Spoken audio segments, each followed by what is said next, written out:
Boa tarde a todos.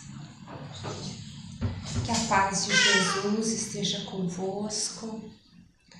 E nós convidamos a todos a elevar os seus pensamentos, agradecendo ao nosso Pai, doador da vida,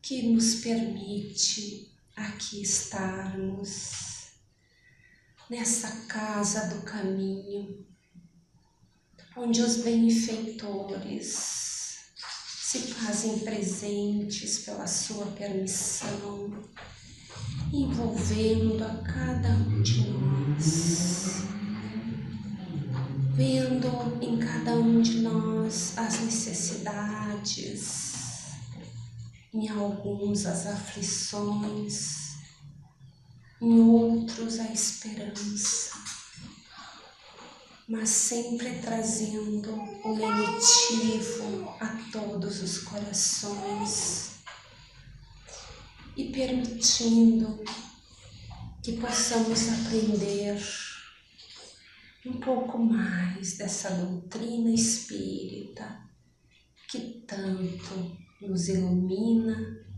e nos traz paz. E que assim seja. Que assim seja. E assim passamos a palavra à nossa palestrante de hoje, a nossa irmã Lisiane. Boa tarde a todos. Para o tema de hoje, na construção do futuro, nós partimos de 3 leituras: do Evangelho de João, do Evangelho segundo o Espiritismo e do Livro da Esperança, de Emmanuel, psicografado por Chico Xavier. Eu vou fazer as leituras porque são bem curtinhas e muito interessantes. No Evangelho de João, capítulo 18, versículo 36, Jesus responde a Pilatos: "O meu reino não é deste mundo." No capítulo 2, item 3 do Evangelho segundo o Espiritismo, nós temos o seguinte: todo cristão, pois, firmemente crê na vida futura, mas a ideia que muitos fazem dela é ainda vaga, incompleta e por isso mesmo falsa em diversos pontos. Para grande número de pessoas, não há a tal respeito mais do que uma crença balda de certeza absoluta, donde as dúvidas e mesmo a incredulidade. O Espiritismo veio completar nesse ponto, como em vários outros, o ensino do Cristo, fazendo-o quando os homens já se mostram maduros bastante para apreenderem a verdade. E no capítulo 3 do Livro da Esperança, nos diz Emmanuel: "Esperavas pelos irmãos do caminho, a fim de entregares a construção da terra melhor, e quedas-te muita vez em amargoso desalento, porque tardem a vir. Observa, porém, a estrada longa da evolução, para que o entendimento te pacifique, e milhares deles são corações de pensamento verde, que te rogam apoio, e outros muitos seguem trilha adiante, inibidos por névoas interiores que desconhecem. Repara os que se renderam às lágrimas excessivas.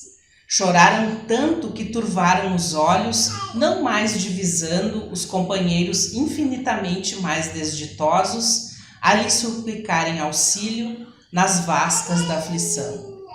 Contempla os que passam vaidosos, sem saberem utilizar os favores da fortuna. Habituaram-se tanto às enganosas vantagens da moeda abundante que perderam o senso íntimo. Enumera os que se embriagam do poder transitório. Abusaram tanto da autoridade que caíram na exaltação da paranoia sem se darem conta disso. Relaciona os que asseveram amar, transformando a afetividade no egoísmo envolvente. Apaixonaram-se tanto por criaturas e coisas, cultivando exigências, que deliram positivamente sem perceber. Anota os que avançam hipnotizados pelas dignidades que receberam do mundo. Fascinaram-se tanto pelas honras exteriores que olvidaram os semelhantes a quem lhes compete o dever de servir. Nenhum deles se atrasou por maldade. Foram vítimas da ilusão, que frequentemente se agiganta qual imenso nevoeiro na periferia da vida, mas regressarão depois à verdade triunfante para atenderem às tarefas que realizas. Para todos eles que ainda não conseguiram chegar à grande renovação, é compreensível o adiamento do trabalho a fazer. Entretanto, nada nos justificaria desânimo ou deserção da obra do Cristo, porque embora estejamos consideravelmente distantes da sublimação necessária, transportamos conosco o raciocínio lúcido e liberto no sustento da fé. Observemos que o texto de Emmanuel nos diz que nós não caminhamos sozinhos, mas às vezes nos vemos sozinhos no caminho, porque os nossos companheiros se quedam, perdidos em dores, em vaidades, em busca de dinheiro, de fama ou de poder. Quando nós não nos perdemos dessa maneira também, não é? São muitas as situações em que nós nos perdemos e por isso nos atrasamos na construção do nosso futuro. E por que nos perdemos? Por conta da nossa pouca fé, por conta do nosso pouco conhecimento acerca da vida espiritual, do nosso pouco interesse em buscar esse conhecimento.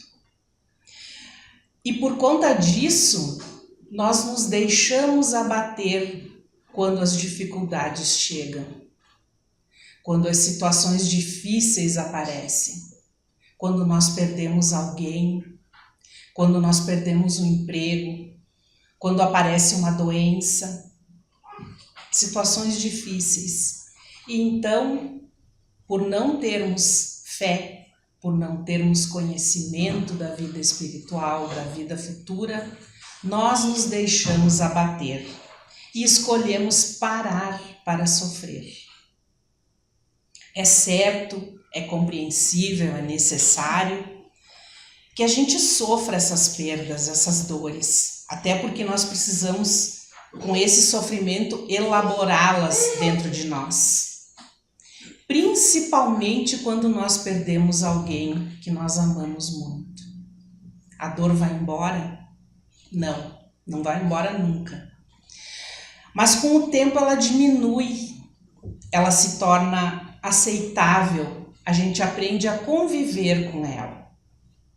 E aqui entra a nossa fé, o nosso conhecimento da vida espiritual. Porque com isso nós sabemos que a vida continua para quem foi, assim como para nós aqui que continuamos. A vida continua em diferentes planos de existência, mas continua. E com o conhecimento da vida espiritual, nós temos a certeza que um dia nós vamos nos encontrar de novo. Outra coisa que também faz com que nós nos percamos no caminho e atrasemos a construção do nosso futuro é a ilusão. A ilusão de que posses, de que dinheiro, poder, fama vão nos completar, vão nos preencher e vão nos trazer felicidade. E tudo isso é só ilusão.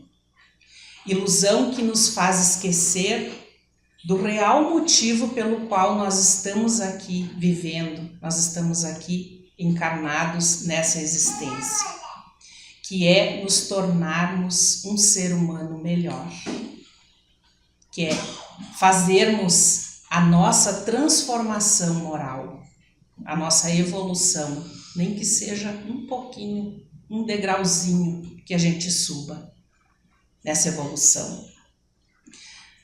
Claro que é bom ter dinheiro para a gente comprar tudo que a gente precisa, para pagar as nossas contas, para não nos preocuparmos em que vai chegar o dia 5, vai chegar o dia 10, o dia 15, e a gente está tranquilo porque o dinheiro está lá, é só pagar o boleto. É muito bom. Mas isso não é tudo. Essa segurança material que a gente busca é enganosa, porque as coisas mais importantes da nossa vida o dinheiro não compra. Nem o dinheiro, nem o poder e nem a fama. Quantas histórias nós ouvimos de pessoas que têm tudo, que têm todo o dinheiro do mundo, que têm as melhores coisas, a melhor vida, mas que são pessoas infelizes, são pessoas depressivas, que caem nos vícios. Quantas pessoas com doenças que dinheiro nenhum no mundo pode curar? E o que eu quero ressaltar com isso é que o nosso intento aqui deve ser maior do que buscar a vida material, a segurança material. Ela é boa, ela é necessária, mas definitivamente não é tudo na nossa vida.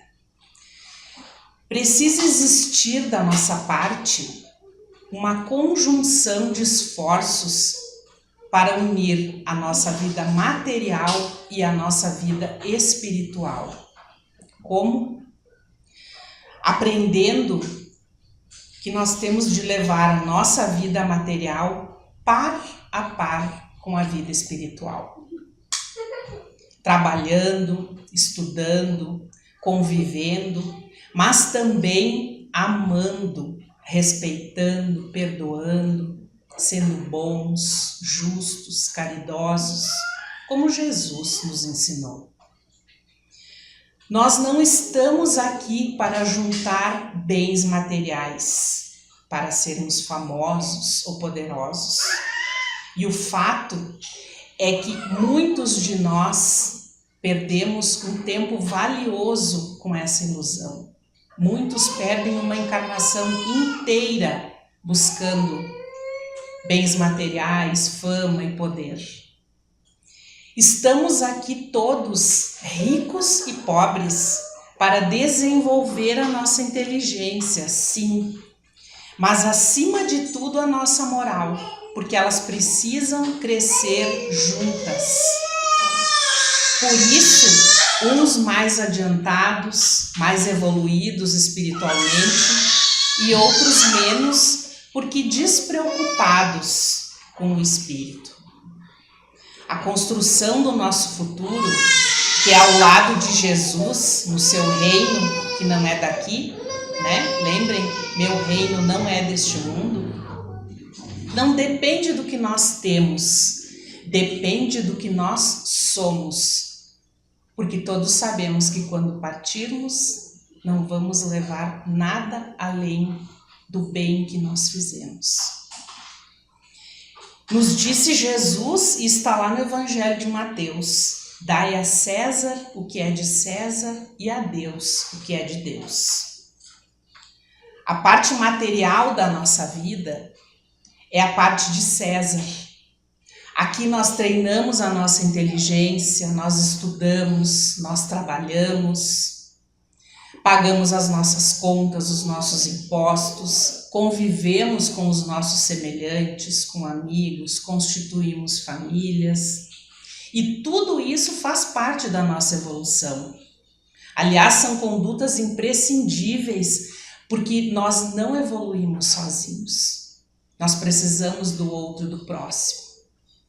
E é nesse contato com o outro que nós praticamos os ensinamentos de Jesus. O amor ao próximo é um dos pilares da fé cristã. E a gente demonstra a nossa fé cristã por atitudes de compaixão, solidariedade, tolerância, empatia com o nosso próximo. E assim acontece a construção do nosso futuro e a nossa transformação moral. Nessas situações do dia a dia, nós vamos aprendendo a acessar as leis divinas, as leis de Deus que todos carregamos dentro de nós, porque elas foram inscritas em nós no momento em que Deus nos criou e nos deu a vida. Por isso nós sabemos sempre, nós podemos sentir o que é certo e o que é errado. Nos deparamos com situações em que nós precisamos fazer uma escolha e a gente sempre sabe qual é a escolha certa. Muito embora, na maioria das vezes, a gente opte pelo que nos convém mais, pelo que é mais fácil e não pelo que é certo. E aqui nós precisamos lembrar de outro ensinamento de Jesus, que também está lá no Evangelho de Mateus. Entrai pela porta estreita, porque larga é a porta e amplo o caminho que leva à perdição. Vejam que Jesus nos deixou todas as dicas para construir o nosso futuro. E o ponto de partida é a fé. A fé em Deus, a fé em Jesus, que é nosso Salvador. A fé plena, que significa confiar que eles sabem muito mais do que nós. Eles é que sabem do que nós precisamos em todos os momentos e que também eles estão sempre ao nosso lado para nos amparar. Mas o primeiro movimento precisa ser nosso. Nós precisamos demonstrar a nossa fé, nós precisamos chamar por eles. A misericórdia de Deus é infinita e a sua bondade e justiça também. Nós já erramos e vamos continuar errando centenas, milhares de vezes. E Deus vai estar sempre do nosso lado, Jesus, nos levantando, nos colocando de pé, para que a gente tente de novo e de novo e de novo, até conseguirmos vencer aquela dificuldade, aquela limitação, aquele vício, até que estejamos prontos para uma nova fase da nossa vida, até que o nosso futuro esteja construído. Então, meus irmãos, tenhamos sempre em mente que a construção do nosso futuro acontece todos os dias e só depende de nós, dos nossos pensamentos, das nossas escolhas, das nossas condutas, que devem ser pautadas pela fé em Deus e na prática dos ensinamentos que Jesus nos deixou, com o nosso próximo. E lembrem-se que o nosso próximo não é aquele que está lá fora, na rua. O nosso próximo está próximo, está do nosso lado, dentro das nossas casas. O nosso próximo é o nosso cônjuge, é o nosso filho, a nossa filha, os nossos pais, os nossos irmãos. Fora de casa, os nossos amigos, os nossos colegas de trabalho. E também os nossos irmãos em Cristo. Principalmente os necessitados, os pobres, os doentes, que Cristo nos ensinou que devemos sempre amparar. Assim é que nós vamos nos tornando melhores, nos mantendo ao lado de Jesus, praticando os seus ensinamentos, construindo o nosso futuro num mundo melhor que esse. Muito melhor. Dia após dia, encarnação após encarnação. Obrigada pela atenção. Vamos orar. Vamos orar pedindo a Deus, nosso Pai e Criador, Senhor dos nossos dias, que derrame suas bênçãos sobre nós, nos concedendo o refazimento e o equilíbrio que tanto necessitamos. Pedindo a Jesus, nosso amigo, nosso mestre, nosso modelo e guia, que nos envolva com sua luz de amor e de amparo, e que sejam eles conosco, hoje e sempre. Que assim seja.